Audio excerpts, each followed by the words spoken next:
More and more media outlets are partnering with all kinds of strange bedfellows to boost an image, to get a larger distribution rather, or to make a few bucks, WGBH and PBS included.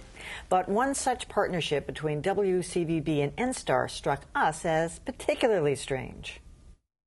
This past weekend, the Back Bay went black for the third time in 18 months. Same customers, same problem. Putting NStar on the defense. Well, Ed, all over Twitter all day today, people were saying, here we go again. Channel 5 pulled no punches when it came to covering the blackout, but coming out of that report, Heather Unruh tossed to a soundbite from NStar CEO Tom May, who just happened to be in town because of a charity walk for Children's Hospital, an event sponsored by none other than NStar and Channel 5. But he did take time out to explain how a new system will greatly reduce the possibility of major blackouts. Sponsoring an event with a public utility that's constantly in the news, and not in a positive way, is awkward at best. This is the NStar walk for Boston Children's Hospital. It was a huge success. Channel 5 is the proud media sponsor. And appearing in a promo with a CEO in the spotlight for his exorbitant salary is cringeworthy at best. We're laced up, we got our sneakers on, and we hope that on June 13th you'll come out here and join us. WCVB General Manager Bill Fine said in part,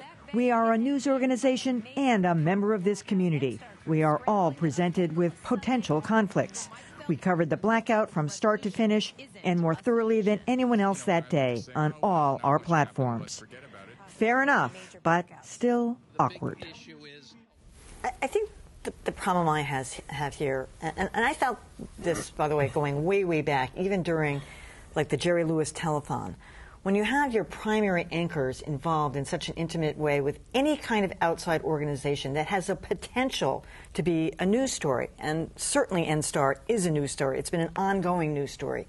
And it's one thing to sort of generically sponsor an event with a utility like that, although even that is but then it's having the participation of the news people in a very involved way as opposed to kind of just reporting on it. And that was a particularly awkward day because of the blackout, so their transition, you could hardly separate those two stories because that's why Tom May was down there. So once they did the story about the blackout, they had to go to the next element. No, that's exactly right. And I think you've defined what the problem is here. I mean, we're all used to the idea that, you know, the publisher of the local newspaper will sit on the Chamber of Commerce, and maybe the editor will have to go cover the fact that the treasurer has been stealing from the Chamber of Commerce. But it's the participation of the news people that makes this especially awkward.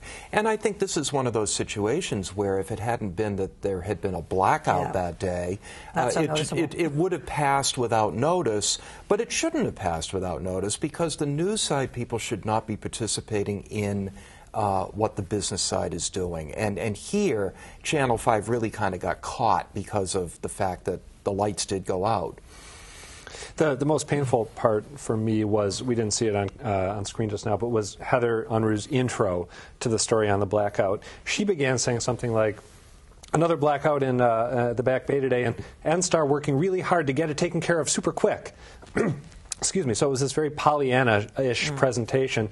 And then after that, Ed Harding said, you know, yes, but this is reminding people of the series of blackouts that have occurred that NSTAR's been in hot water for. And then they moved on to a story which was very tough. Yeah, but the problem is you have Heather Unruh, who we see later in the show hanging out with Tom May.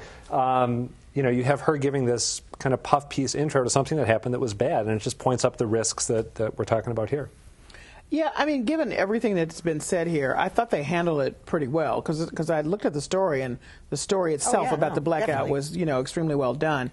I think the issue here is really the promo and maybe that intro. I didn't see the intro, but you know, there are all kinds of partnerships going on in between media companies. I don't know how you, except maybe as you said, you just stand back this way, but the partner would like more. I mean, that's the reason why they are partners often. So I'm not quite sure how that balance is taking place, and I think it became clear to NStar, anyway, that if something comes up, we have no protection by virtue of our partnership. They're going to do what they're going to do, which I think is the important thing that happened here, is that story got told in the way that it would get told. I'm going to set you up, John, and just say we were tough on BZ several years back when that whole Patriot Place thing got going, and all the news reporters are down there doing promos from like Davio.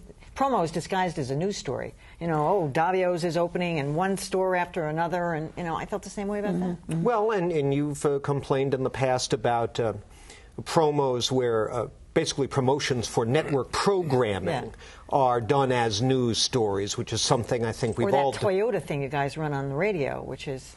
What is it? BZ Radio, the Toyota Business Report, or Technology. Technology Report, which is really an advertisement for Toyota. The bottom line is, I think, that if media organizations like WBZ, WCVB were to wall ourselves off and forego these kind of partnerships out of fear of generating these kinds of apparent or real conflicts, we'd be harshly criticized for being aloof and apart from the community. And I don't think anyone wants to see that happen. So your criticism is fair. We need to be alert to this and do everything we can to mitigate it. I think Bill Fine made a good point when he said, ultimately, look at the way we covered the blackout. Yeah. Was it tough? Was it comprehensive? Now, I think we did a good job as well on that story, just to give Bill a little needle there, but I think that's ultimately the standard. Does the news organization go into the tank on the news story, or don't they? I don't think Channel 5 did. I still think it's one thing to partner with Children's Hospital or even the Jerry Lewis Telethon, which I was a little queasy about, but NStar, I'm not so sure. When you get into these relationships, though, you can be tempted to do a story that is tougher on them than it otherwise might be, just to show that you're not going to play favorites. Let's put it this way. I don't think you'll see the Boston Globe partnering with NStar anytime soon. Not while the current editor is there, no.